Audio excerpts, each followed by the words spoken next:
এজন্য নওজোয়ান মনে রাখো, কোরআন থেকে দূরে সরাই আজকে বেঈমান তোমাগরে নিয়া বান্দর খেলা খেলতেছে। যদি তোমরা আল্লাহর কোরআন সবক শুনতা, রাসূলুল্লাহর কিছু হাদিস শুনতা, তাহলে চুল চেহারা এমন হতো না রে আব্বা।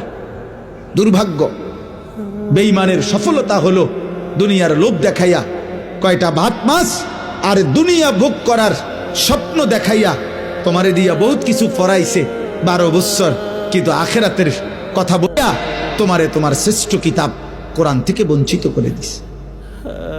আরে বুঝাইছে বড় বড় কিছু হইবা, একেবারে তাল গাছের মতো বিরাট শিক্ষিত হইবা, আতির মতো ওজন হইব তোমার, 83 তলা বিল্ডিং করবা, হ্যাঁ, নৌকার রূপে গাড়ি, গাড়ির রূপে নৌকা, এরপরে দিয়া বাড়ি গাড়ি অনেক কিছু করতে পারবা, অনেক কিছু হইবা, অনেক কিছু।